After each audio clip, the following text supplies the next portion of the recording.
Hello friends नमस्कार मोर अन्य এটা ভিডিওলে আপোনালোক সকলোকে আদৰণি জনালো কি খবৰ আপোনালোকৰ আশা কৰিছো আপোনালোক সকলো ভালে আছে মোৰো ভালে তো আজি মাছৰ ৰেচিপি এটা বনাম ফ্ৰাই মানে তিল দিয়া মাছৰ ফ্ৰাই তো প্ৰথমতে মাছখিনি ভালকৈ পুৰা ধুই ললো ধুই পেলাই ইয়াতে হালধি নিমখ জিৰা গুড়া ধনিয়া গুড়া তাৰ পাছতে আদা নহৰু পেষ্ট দি পেলাই ভালদৰে সানি লম মোৰ ভিডিওটো আপোনালোকে সম্পূৰ্ণ চাব বুলি আশা থাকিল আৰু যদি ভিডিওটো ভাল লাগে লাইক এটা কৰি দিব আৰু ভিডিওটো কেনেকুৱা লাগিছে কমেন্ট কৰি জনাব আৰু যদি নতুন আহিছে চেনেলটো সাবস্ক্ৰাইব কৰি দিব আৰু ওচৰতে থকা বেল আইকনটো প্ৰেছ কৰি দিব আৰু হাইপ বটনটো প্ৰেছ কৰি দিব আৰু ইয়াতে বেসন দি দিছো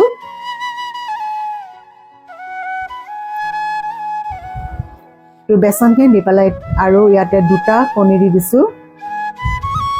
দি পেলাই পুৰা ভাল কৰি সানি লম তো এতিয়া পুৰা মাছখিনি লগত ভালকৈ সানি লম তো কণীটো অলপ বেছি হৈ গল কণী এটা দিব লাগিছিল দুটা হৈ গল ঠিকানে আৰু অকমান বেসন দি দিম ইয়াতে প্ৰথমবাৰ বনাম এনেকে এনে হৰিয় মানে এনে তিলত দিয়া বনাইছো কিন্তু এনেকে প্ৰথমবাৰ বনাম কেনেকুৱা লাগে নাজানো প্ৰথমবাৰ বনাম তো পুৰা ভালদৰে সানি ললো লৈ পেলাই এতিয়া কেৰাহীত পুৰা তেল গৰম কৰি পেলাই মাছখিনি পুৰা ফ্ৰাই কৰিম ফাৰ্স্ট টাইম ট্ৰাই কৰিছো সাম কেনেকুৱা লাগিছে আপোনালোকক জনাম বাৰু কেনেকুৱা হ'ব তো পুৰা ট্ৰাই কৰিছো আৰু নতুন কিবা এটা ৰেচিপি মাছৰ সদায় আৰু কিমান টেঙা তৰকাৰী খাম আৰু মছলা কাৰি খাম ভাবিছো আজি অকমান তিলেৰে বেলেগ টাইপৰ বনাম এনে তিলৰ বেলেগ টাইপৰ এনে তিলেৰে বেলেগ টাইপৰ বনাও এনেকে কেতিয়াবা আপোনালোকে বনাইছে নেকি কমেন্ট কৰি জনাবচোন দে আৰু মাছখিনি পুৰা মানে ব্ৰাউন কালাৰ হোৱাকৈ পুৰা ফ্ৰাই কৰি দিম তো ইয়া মাছখিনি পুৰা ফ্ৰাই কৰা হৈ গল এতিয়া এখিনি পুৰা বেলে বাচন এটাত থৈ দিম দেখিবলৈ বৰ ধুনীয়া লাগিছে পুৰা ব্ৰাউন কালাৰ কৈ ভাজি ললো এনেকেও খাব পাৰে কিন্তু ইয়াতে অকমান তিল দি পেলাই অলপ বেলেগ টাইপৰ বনাই দিম ৰেচিপিটো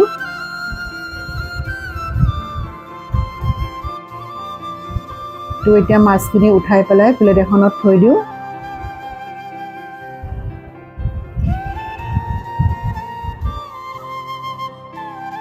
মই পুৰা থৈ দিছো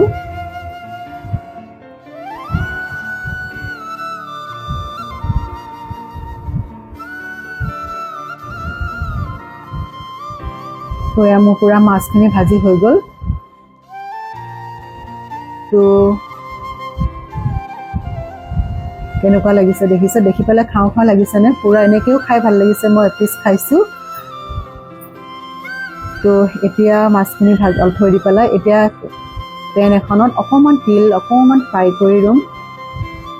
অলপ তিলখিনি ফুটালৈকে মানে ভাজি লম বেছি ভাজিব নালাগে নহলে তিতা তিতা হৈ যাব এয়া মোৰ ভাজা হৈ গল অকমান লাইটটো গুছি গল কাৰণে অলপ পোহৰটো নাইকিয়া হৈ গল এয়া মোৰ ভাজা হৈ গল আৰু এতিয়া পুৰা এখিনি পিছি লম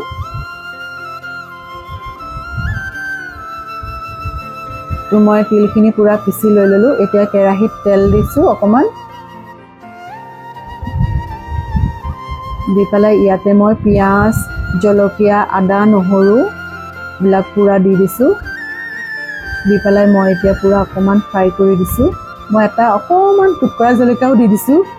দি পেলাই এতিয়া পুৰা অকমান ভাজিছো বেছি না ভাজো আৰু অকমান ভাজি তো ইয়া পুৰা ভাজা হৈ গল পিয়াজখিনি অকমান কেঁচা কেঁচা নিচিনাকৈ থাকালৈকে ভাজিছো পুৰা ভাজি নিদু তাৰপিছত এটা মাছখিনি ইয়াতে দি দিছো এনে তিলৰ মাছৰ কাৰি মই বেলেগ টাইপৰ বনাইছো আগৰ ভিডিঅ'ত আছে আপোনালোকে চাব আৰু আজি তিলৰ বেলেগ টাইপৰ ভাজিছো তিল ফিশ ফ্ৰাই তো মোৰ ৰেচিপিটো আপোনালোকৰ কেনেকুৱা লাগিছে কমেন্ট কৰি জনাব আৰু যদি ভাল লাগিছে লাইক এটা কৰি দিব আৰু ইয়াতে অকমান সস দি দিছো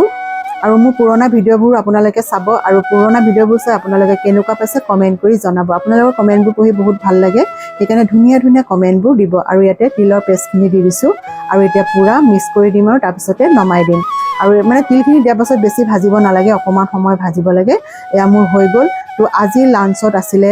তিলেদি বনোৱা মাছ ফ্ৰাই আৰু কচু বিলাহী দি বনোৱা টেঙা তৰকাৰী তো আজিৰ থালিখন কেনেকুৱা লাগিলে কমেণ্ট কৰি জনাব। Bye bye, thank U.